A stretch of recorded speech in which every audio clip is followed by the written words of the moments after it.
ನಮಸ್ತೆ ಎಲ್ರಿಗೂ, welcome back to my video. ಇದು ಭಾನುವಾರದ ವ್ಲಾಗ್ ಆಗಿರುತ್ತೆ. ಬೆಳಗ್ಗೆನೇ ಎದ್ದು ಚಿಕನ್ ಸಾಂಬಾರು ಮತ್ತು ನೀರು ದೋಸೆ ಮಾಡಿದ್ರು ಅಮ್ಮ.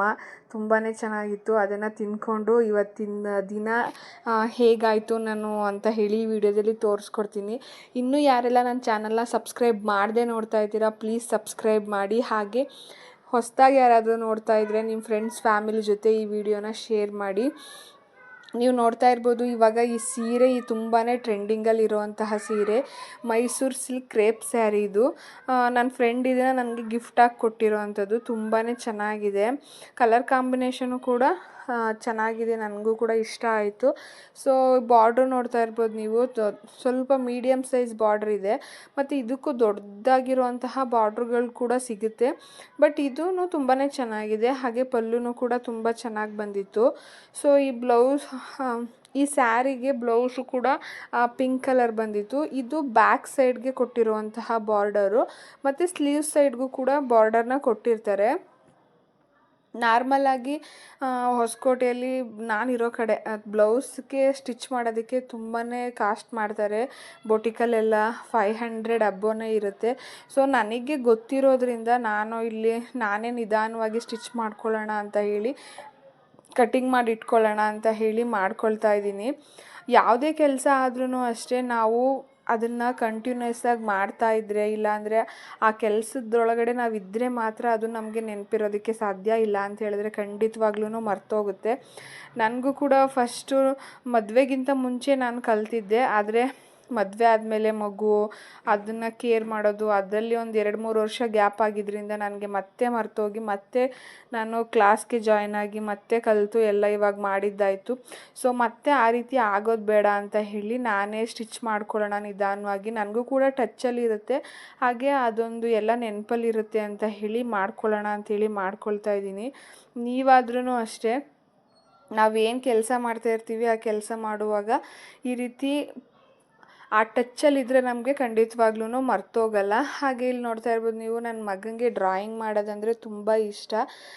ನಾವು ಯೂಶ್ವಲಾಗಿ ಟಿ ವಿ ಎಲ್ಲ ಜಾಸ್ತಿ ನೋಡಲ್ಲ. ಹಾಗಾಗಿ ನನ್ನ ಮಗ ಒಂದು 10 ನಿಮಿಷ ಫೋನ್ ನೋಡ್ತಾನೆ. ನಾನು ಒಬ್ಬಳೇ ಇರುವಾಗ ಮನೆಯಲ್ಲಿ, ಇಲ್ಲ ಫೋನಲ್ಲಿ ನಾನು ವೀಡಿಯೋ ಮಾಡ್ತಾ ಇರುವಾಗ ಅವನು ಡ್ರಾಯಿಂಗ್ ಮಾಡೋದೆಲ್ಲ ಮಾಡ್ತಾ ಇರ್ತಾನೆ. ತುಂಬಾ ಇಷ್ಟ ಡ್ರಾಯಿಂಗ್ ಮಾಡೋದು ಅವನಿಗೆ. ಮತ್ತು ಡ್ರಾಯಿಂಗ್ಗೆ ಈ ಆನ್ಲೈನಲ್ಲೆಲ್ಲ ಸಿಗುತ್ತೆ ನೋಡಿ ಡ್ರಾಯಿಂಗ್ ಬುಕ್ಸು, ಆಲ್ರೆಡಿ ಅವರೇ ಡ್ರಾಯಿಂಗ್ ಮಾಡಿರ್ತಾರೆ. ಅದಕ್ಕೆ ಪೇಂಟಿಂಗ್ ಮಾಡೋದಂದ್ರೂ ಕೂಡ ತುಂಬ ಇಷ್ಟ ಅವನಿಗೆ. ಪೇಂಟಿಂಗ್ ಮಾಡೋದು, ಡ್ರಾಯಿಂಗ್ ಮಾಡೋದು ಮಾಡ್ತಾ ಇರ್ತಾನೆ ಯಾವಾಗ್ಲೂ. ಅವನು ಆ ಕೆಲಸ ಅಂದರೆ ತುಂಬಾ ಇಷ್ಟಪಟ್ಟು ಮಾಡ್ತಾನೆ ಅವನು. ಅಂದರೆ ಅವನದು ಹೋಮ್ವರ್ಕು, ಓದೋದು ಏನೂ ಇಲ್ಲದೇ ಇದ್ದಾಗ ಆ ರೀತಿ ಮಾಡ್ತಾನೆ. ಮಕ್ಕಳು ಯಾವುದಾದ್ರೂ ಒಂದು ಈ ರೀತಿ ಇಂಟ್ರೆಸ್ಟ್ನ ಬೆಳೆಸ್ಕೊಳ್ಳೋದು ಕೂಡ ತುಂಬಾ ಒಳ್ಳೆಯ ವಿಷಯ. ನಾನಿವಾಗ ಬ್ಲೌಸನ್ನೆಲ್ಲ ನೀಟಾಗಿ ಕಟ್ ಮಾಡಿ ಎತ್ತಿ ಇಟ್ಟೆ, ಆಮೇಲೆ ಸ್ಟಿಚ್ ಮಾಡಿದ್ರಾಯಿತು ಅಂತ ಹೇಳಿ. ಹಾಗೆ ನಾನು ಅವತ್ತು ನಿಮಗೆ ಲಾಸ್ಟ್ ವೀಡಿಯೋದಲ್ಲಿ ತೋರಿಸಿದ್ದೆ ನಾನೊಂದು ಸ್ಯಾರಿ ತೊಗೊಂಡಿದ್ದೆ ಅಂತ ಹೇಳಿ. ಆ ಸ್ಯಾರಿಗೆ ನಾನು ವರ್ಕ್ ಮಾಡಿಸ್ಬೇಕಿತ್ತು. ಸೊ ಆ ವರ್ಕ್ನ ಮಾಡೋದಕ್ಕೆ ಅಂತ ಹೇಳಿ ಇಲ್ಲಿ ಮಾರ್ಕಿಂಗ್ನ ಮಾಡ್ತಾಯಿದ್ದೀನಿ. ನಾವು ಎಷ್ಟೇ ನೀಟಾಗಿ ಮಾರ್ಕ್ ಮಾಡಿಕೊಟ್ರೂ ಕೂಡ ಅವರು ಏನೋ ಒಂದು ಮಿಸ್ಟೇಕ್ ಮಾಡಿರ್ತಾರೆ ವರ್ಕ್ ಮಾಡುವಾಗ. ಇನ್ನು ಅವ್ರಿಗೆ ಕೊಟ್ಟು ಮಾರ್ಕಿಂಗ್ ಮಾಡಿಸಿದ್ರೆ ಅದಂತೂ ಕೇಳೋಕ್ಕೆ ಆಗಲ್ಲ, ಆ ರೀತಿ ಮಿಸ್ಟೇಕ್ ಮಾಡಿಟ್ಟಿರ್ತಾರೆ. ಹಾಗಾಗಿ ನಾನು ಯಾರಿಗೂ ಕೂಡ ಮಾರ್ಕಿಂಗ್ ಮಾಡೋದಕ್ಕೆ ಕೊಡಲ್ಲ. ನಾನೇ ಮಾರ್ಕ್ ಮಾಡಿ ವರ್ಕ್ ಮಾಡೋರಿಗೆ ಕೊಡ್ತೀನಿ ವರ್ಕ್ ಹಾಕೋದಕ್ಕೆ. ಯಾವಾಗಲೂ ಅಷ್ಟೇ, ನನ್ನ ಕಸ್ಟಮರ್ ಬ್ಲೌಸ್ ಕೂಡ ಅಷ್ಟೇ, ನಾನು ಸ್ಟಿಚಿಂಗ್ ಮಾಡುವಾಗ ನಾನೇ ಮಾರ್ಕ್ ಮಾಡಿ ಕೊಡ್ತಾಯಿದ್ದೆ, ಅವರು ವರ್ಕ್ ಮಾಡಿ ಕೊಡ್ತಾಯಿದ್ರು. ಯಾಕೆಂತ ಹೇಳಿದ್ರೆ ನಾವು ಎಷ್ಟೇ ನೀಟಾಗಿ ವರ್ಕ್ ಹಾಕೋದಕ್ಕೆ ಮಾರ್ಕ್ ಮಾಡಿ ಕೊಟ್ಟರು ನಾವು ಮಾಡಿದಾಗ್ಲೇ ಅವರು ಮಿಸ್ಟೇಕ್ ಮಾಡಿ ಕೊಟ್ಟಿರ್ತಾರೆ. ಇನ್ನು ಅವ್ರ ಹತ್ರ ಮಾಡಿಸಿ ನಾವು ವರ್ಕ್ ಮಾಡೋದಕ್ಕೆ ಹೋದರೆ ಅದು ಇನ್ನೂ ತುಂಬ ದೊಡ್ಡ ಮಿಸ್ಟೇಕ್ ಆಗಿರುತ್ತೆ. ಹಾಗಾಗಿ ನಾನು ಯಾವಾಗಲೂ ಅಷ್ಟೇ ನಾನೇ ಮಾರ್ಕ್ ಮಾಡಿ ಕೊಡ್ತೀನಿ. ನೀವು ಅಷ್ಟೇ, ನೀವೇನಾದರೂ ವರ್ಕ್ ಮಾಡಿಸ್ಬೇಕು ಅಂತ ಹೇಳಿದ್ರೆ ನಿಮ್ಮ ಟೈಲರ್ ಯಾರು ಇರ್ತಾರೆ ಅವ್ರ ಹತ್ರ ಮಾರ್ಕ್ ಮಾಡಿಸ್ಕೊಂಡು ಆಮೇಲೆ ವರ್ಕ್ ಮಾಡಿಸ್ಕೊಳ್ಳಿ. ಆವಾಗ ವರ್ಕು ನೀಟಾಗಿ ಬರುತ್ತೆ. ಯಾವುದೇ ರೀತಿ ಕಟ್ಟಿಂಗಲ್ಲಿರ್ಬೋದು, ಫಿಟ್ಟಿಂಗಿಗೂ ಏನು ಪ್ರಾಬ್ಲಮ್ ಆಗೋಲ್ಲ. ಇಲ್ಲ ಅಂತ ಹೇಳಿದ್ರೆ ಆ ವರ್ಕ್ಗೆ ಮ್ಯಾಚ್ ಮಾಡೋದು ಸ್ವಲ್ಪ ಕಷ್ಟ ಆಗುತ್ತೆ. ಹಾಗಾಗಿ ಅದಾದಮೇಲೆ ಇವತ್ತು ನಾನು ಅದೇ ಸೀರೆಗೆ ನಾನು ಕುಚ್ಚು ಹಾಕೋಣ ಅಂತ ಹೇಳಿ ಹಾಕ್ಕೊಳ್ತಾ ಇದ್ದೀನಿ. ನಾನು ಸಿಂಪಲಾಗಿ ಬೇಬಿ ಕುಚ್ಚು ಹಾಕೋಣ ಅಂತ ಹೇಳಿ ಹಾಕ್ಕೊಳ್ತಾ ಇದ್ದೆ. ಹಾಗೆ ಅದನ್ನು ಕೂಡ ನಿಮ್ಮ ಜೊತೆ ಶೇರ್ ಮಾಡೋಣ, ನಾನು ಹೇಗೆ ಮಾಡ್ಕೊಳ್ತೀನಿ ಅಂತ ಹೇಳಿ ಈ ವಿಡಿಯೋದಲ್ಲಿ ತೋರಿಸ್ಕೊಡ್ತೀನಿ. ಒಬ್ಬೊಬ್ಬರು ಒಂದೊಂದು ರೀತಿಯಾಗಿ ಕುಚ್ಚನ್ನು ಹಾಕ್ತಾರೆ, ಕ್ರೋಶ ಕುಚ್ಚನ್ನು ಹಾಕ್ತಾರೆ, ತುಂಬ ವೆರೈಟಿ ಕುಚ್ಚುಗಳನ್ನ ಹಾಕ್ತಾರೆ. ನನಗೆ ಕ್ರೋಶ ಕುಚ್ಚಲ್ಲಿ ಹಾಕಕ್ಕೆ ಬರಲ್ಲ. ನಾರ್ಮಲಾಗಿ ಈ ರೀತಿ ಬೇಬಿ ಕುಚ್ಚು ಬೀಡ್ಸ್ನ ಯೂಸ್ ಮಾಡಿ ಮಾಡೋವಂತಹ ಕುಚ್ಚನ್ನು ಹಾಕ್ತೀನಿ. ಸೊ ಅದಕ್ಕೆ ನಾನು ಇವಾಗ ಏನೇನು ತೊಗೊಂಡಿದ್ದೀನಿ ಅಂತ ತೋರಿಸ್ತಾ ಇದ್ದೀನಿ. ಮೊದಲು ಈ ರೀತಿ ದೊಡ್ಡದು ಸೂಜಿಗಳು ಸಿಗುತ್ತೆ, ಅಂದರೆ ಹೋಲು ದೊಡ್ಡದಾಗಿರುವಂತಹ ಸೂಜಿಗಳು. ನಾನಿಲ್ಲಿ 2 ಸೂಜಿನ ತೊಗೊಂಡಿದ್ದೀನಿ, ಯಾಕಂದರೆ ಡಬಲ್ ಕಲರ್ ಯೂಸ್ ಮಾಡ್ತಾ ಇರೋದ್ರಿಂದ, ನಾನು ಸೀರೆ ಡಬಲ್ ಕಲರ್ ಇರೋದ್ರಿಂದ ಡಬಲ್ ಕಲರ್ನ ಯೂಸ್ ಮಾಡ್ತಿರೋದ್ರಿಂದ ತೊಗೊಂಡಿದ್ದೀನಿ. ಹಾಗೆ ಜರಿ ಥ್ರೆಡ್ಡನ್ನು ತೊಗೊಂಡಿದ್ದೀನಿ. ಹಾಗೆ ಸ್ಯಾರಿಗೆ ಬೇಕಾಗಿರುವಂತಹ ಕಲರ್ದು ಸಿಲ್ಕ್ ಥ್ರೆಡ್ಗಳನ್ನ ತೊಗೊಂಡಿದ್ದೀನಿ. ಟೇಪು, ಕತ್ರಿ, ಮಾರ್ಕರು ಮತ್ತು ಎಕ್ಸಾಮ್ ಪ್ಯಾಡು, ಮತ್ತು ಇದು ಸೂಜಿ ನಿಮಗೆ ಕಾಣಿಸ್ತಾ ಇಲ್ಲ, ಹೆಮ್ಮಿಂಗ್ ಸೂಜಿ, ಚಿಕ್ಕದು ಹೆಮ್ಮಿಂಗ್ ಸೂಜಿ ಸಿಗುತ್ತಲ್ವ, ಅದನ್ನು ಕೂಡ ನಾನಿಲ್ಲಿ ಯೂಸ್ ಮಾಡ್ಕೊಂಡಿದ್ದೀನಿ. ಫಸ್ಟು ನಾನಿವಾಗ ಮಾರ್ಕ್ ಮಾಡ್ಕೊಳ್ತಾ ಇದ್ದೀನಿ. ಯಾಕೆ ಅಂತ ಹೇಳಿದ್ರೆ, ನೀವೇನಾದರೂ ಫಸ್ಟ್ ಟೈಮ್ ಕುಚ್ಚನ್ನು ಹಾಕ್ತಾ ಇದ್ದರೆ ನಿಮಗೆ ಗ್ಯಾಪು ಎಷ್ಟು ಕೊಡಬೇಕು ಕುಚ್ಚಿಗೆ ಅಂತ ಹೇಳಿ ಗೊತ್ತಾಗಿಲ್ಲ ಅಂತ ಹೇಳಿದಾಗ ನೀವು ಈ ರೀತಿ ಟೇಪನ್ನು ಯೂಸ್ ಮಾಡಿಕೊಂಡು ಮಾರ್ಕ್ ಮಾಡ್ಕೋಬೋದು. ಈ ರೀತಿಯಾಗಿ ಟೇಪ್ನ ಯೂಸ್ ಮಾಡಿಕೊಂಡು ಆ 3/4 ಇಂಚ್ ಗ್ಯಾಪಲ್ಲಿ ನಾವು ಪ್ರತಿ ಸೀರೆ ಉದ್ದಕ್ಕೂ ಈ ರೀತಿ ಮಾರ್ಕ್ ಮಾಡಿಕೊಂಡ್ರೆ ನಮಗೆ ಈಸಿಯಾಗಿ ನಾವು ಗ್ಯಾಪ್ ಎಷ್ಟು ಬೇಕಾಗುತ್ತೆ ಅಂಥೇಳಿ ನಮಗೆ ಐಡೆಂಟಿಫೈ ಆಗುತ್ತೆ. ಇಲ್ಲ ಅಂತ ಹೇಳಿದ್ರೆ ನೀವು ನಿಮ್ಮ ಹೆಬ್ಬೆರಳನ್ನು ಇಟ್ಕೊಂಡು ಅದ್ರ ಮಧ್ಯೆ ನಾವು ಹಾಕೋಬೇಕಾಗತ್ತೆ.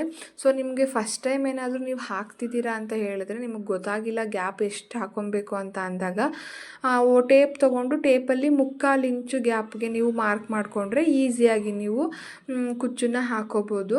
ನೆಕ್ಸ್ಟ್ ಇವಾಗ ನೀವು ಯಾವ ಸಿಲ್ಕ್ ಥ್ರೆಡ್ ದಾರನ ತೊಗೊಂಡಿರ್ತೀರ ಅದನ್ನು ಈ ರೀತಿಯಾಗಿ ಸುತ್ಕೊಬೇಕಾಗತ್ತೆ. ಈ ಥರ ಎಕ್ಸಾಮ್ ಪ್ಯಾಡ್ ಸಿಗುತ್ತೆ, ಅದರಲ್ಲಿ ನೀವು ಆರಾಮಾಗಿ ಸುತ್ಕೊಬೋದು. ಇಲ್ಲ ಲಾಂಗ್ ನೋಟ್ ಬುಕ್ ಇರುತ್ತೆ, ಅದರಲ್ಲೂ ಸುತ್ಕೋಬೋದು. ಆದರೆ ಲಾಂಗ್ ನೋಟ್ ಬುಕ್ ಏನಾಗುತ್ತೆ ಅಂತ ಹೇಳಿದ್ರೆ, ನಾವು ಥ್ರೆಡ್ಡನ್ನು ಸುತ್ತಾ ಹೋದ ಹಾಗೆ ಅದು ಬೆಂಡ್ ಆಗ್ತಾ ಹೋಗುತ್ತೆ. ಆಗ ನಮಗೆ ಜಾಸ್ತಿ ಲಾಂಗ್ ಆಗಿರುವಂತಹ ಥ್ರೆಡ್ ಲೆಂತ್ ಸಿಗಲ್ಲ. ಆವಾಗ ನಾವು ಜಾಸ್ತಿ ಟೈಮ್ ಸುತ್ಕೊಬೇಕಾಗತ್ತೆ. ಅದೇ ನಾವು ಈ ರೀತಿ ಒಂದು ಗಟ್ಟಿಯಾಗಿರುವಂತಹ ಎಕ್ಸಾಮ್ ಪ್ಯಾಡ್ನ ಯೂಸ್ ಮಾಡಿಕೊಂಡು ಸುತ್ಕೊಳ್ಳೋದ್ರಿಂದ ಅದು ಗಟ್ಟಿಯಾಗಿರೋದ್ರಿಂದ ಬೆಂಡ್ ಆಗಲ್ಲ, ಮತ್ತು ಸ್ವಲ್ಪ ಲೆಂತಿ ಆಗಿರುವಂತಹ ಥ್ರೆಡ್ಡು ನಮಗೆ ಸಿಗುತ್ತೆ. ಆವಾಗ ಬೇಗ ನಮಗೆ ಕುಚ್ಚನ್ನ ಹಾಕೋಬೋದು. ಆದರೆ ನೋಟ್ಬುಕ್ಕು ಬೆಂಡ್ ಆಗೋದ್ರಿಂದ ಅದು ಸ್ವಲ್ಪ ನಮಗೆ ಜಾಸ್ತಿ ಸಲ ಸುತ್ಕೊಬೇಕಾಗತ್ತೆ. ಅದ್ರ ಬದಲು ನೀವೇನಾದರೂ ಕುಚ್ಚನ್ನು ಹಾಕ್ತಾಯಿದ್ದೀನಿ ಅಂತ ಹೇಳಿದಾಗ ಈ ರೀತಿ ಒಂದು ಎಕ್ಸಾಮ್ ಪ್ಯಾಡನ್ನು ತಂದಿಟ್ಕೊಳ್ಳೋ ಅಂಥದ್ದು ಒಳ್ಳೆಯದು. ಇಲ್ಲ ಅಂತ ಹೇಳಿದ್ರೆ ಮಕ್ಕಳಿರೋ ಮನೆಯಲ್ಲಂತೂ ಕಂಪಲ್ಸರಿ ಎಕ್ಸಾಮ್ ಪ್ಯಾಡ್ ಇದ್ದೇ ಇರುತ್ತಲ್ವ, ಅದನ್ನು ನೀವು ಆರಾಮಾಗಿ ಯೂಸ್ ಮಾಡ್ಕೊಬೋದು. ನಾನಿಲ್ಲಿ 50 ಎಳೆ ದಾರನ ಸುತ್ಕೊಂಡಿದ್ದೀನಿ, 50ರಿಂದ 55 ಎಳೆ ದಾರನ ಈ ರೀತಿಯಾಗಿ ನೀಟಾಗಿ ಸುತ್ತಕೊಂಡು, ನಾವು ಸೂಜಿ ತೋರಿಸಿದ್ನಲ್ಲ ನಿಮಗೆ ಆವಾಗಲೇ, ದೊಡ್ಡ ಹೋಲಿರುವಂತಹ ಸೂಜಿ ಸಿಗುತ್ತೆ, ಆ ಸೂಜಿ ಒಳಗಡೆ ನೀಟಾಗಿ ಇದನ್ನು ಈ ರೀತಿಯಾಗಿ ಸೇರಿಸ್ಕೊಬೇಕು. ಒಂದೇ ಸಮವಾಗಿ ಸೇರಿಸ್ಕೊಂಡು ಅದನ್ನು ಈಕ್ವಲಾಗಿ ಒಂದು ಸಲ ಕಟ್ ಮಾಡ್ಕೊಂಬಿಡಿ. ಅದು ಸಿಲ್ಕ್ ಥ್ರೆಡ್ ಆಗಿರೋದ್ರಿಂದ ನಾವು ಪೋಣಿಸುವಾಗ ಸ್ವಲ್ಪ ಕಷ್ಟ ಅನ್ನಿಸ್ದಾಗ ಒಂದು ಸ್ವಲ್ಪ ವೇರಿಯೇಷನ್ ಆಗಿರುತ್ತೆ. ಆವಾಗ ಅದನ್ನು ಸೆಂಟ್ರಿಗೆ ತೊಗೊಂಡು ಈ ರೀತಿಯಾಗಿ ನೀಟಾಗಿ ಅದನ್ನು ಒಂದು ಸಲ ಕಟ್ ಮಾಡ್ಕೊಳ್ಳಿ, ಆವಾಗ ನೀಟಾಗಿ ಬರುತ್ತೆ. ನಾನಿವಾಗ 2 ಕಲರ್ ಥ್ರೆಡ್ಡನ್ನು ಈ ರೀತಿಯಾಗಿ ಸುತ್ತಿ ಪೋಣಿಸಿ ಇಟ್ಕೊಂಡಿದ್ದೀನಿ. ನೀವು 2 ಸೂಜಿನ ತೊಗೊಂಡ್ರೆ ಈ ರೀತಿಯಾಗಿ ಈಸಿಯಾಗಿ ಮಾಡ್ಕೋಬೋದು.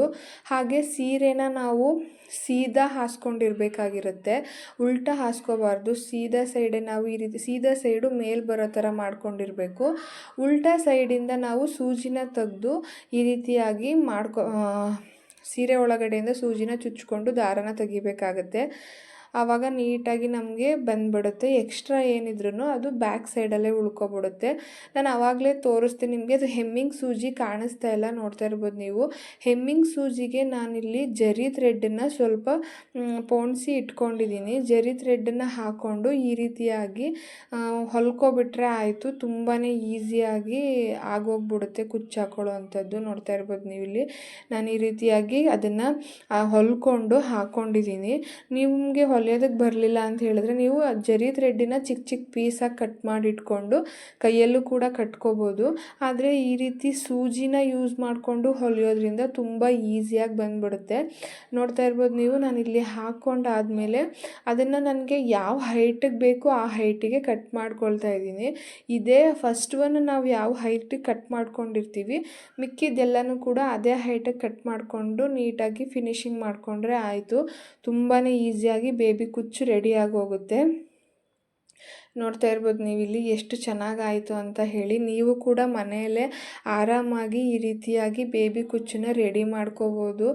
ಹೊರಗಡೆ ಹಾಕೋದಕ್ಕೆ ಕೊಟ್ಟಾಗ 300-350 ರೂಪಾಯಿ ಈ ಥರ ಎಲ್ಲ ತೊಗೋತಾರೆ. ಅದ್ರ ಬದಲು ನೀವೇ ಈ ರೀತಿಯಾಗಿ ಮನೆಯಲ್ಲೇ ಹಾಕ್ಕೊಂಡ್ರೆ ನಿಮಗೂ ಕೂಡ ಹೆಲ್ಪ್ ಆಗುತ್ತೆ, ದುಡ್ಡು ಕೂಡ ಸೇವಿಂಗ್ಸ್ ಆಗುತ್ತೆ. ನೋಡಿದ್ರಲ್ವ ಬೇಬಿ ಕುಚ್ಚನ್ನ ಎಷ್ಟು ಈಸಿಯಾಗಿ ನಾವು ಕೂಡ ಮನೆಯಲ್ಲೇ ಹಾಕೋಬೋದು ಅಂತ. ನೀವು ಕೂಡ ಟ್ರೈ ಮಾಡಿ, ಹಾಗೆ ಹೇಗೆ ಬಂತು ಅಂತ ಹೇಳಿ ಕಮೆಂಟ್ ಮಾಡಿ ಹೇಳಿ. ತುಂಬಾ ಈಸಿ ಮಾಡೋದು ಬೇಬಿ ಕುಚ್ಚನ್ನ. ಫಸ್ಟ್ ಮಾಡುವಾಗ ಒಂದು 2-3 ಸಲ ಕಷ್ಟ ಅನಿಸುತ್ತೆ, ಆಮೇಲೆ ತುಂಬಾ ಈಸಿ ಆಗಿಬಿಡುತ್ತೆ. ಒಂದು 4 ಹಾಕೋ ತನಕ ಅಷ್ಟೇ, ಆಮೇಲೆ ತುಂಬ ಈಸಿಯಾಗಿ ಬಂದುಬಿಡುತ್ತೆ. ನೋಡಿ, ಈ ರೀತಿಯಾಗಿ ಹಾಕ್ಕೊಂಡು ಅದನ್ನು ಈಕ್ವಲ್ ಆಗಿ ಕಟ್ ಮಾಡಿಕೊಂಡ್ರೆ ಆಯಿತು.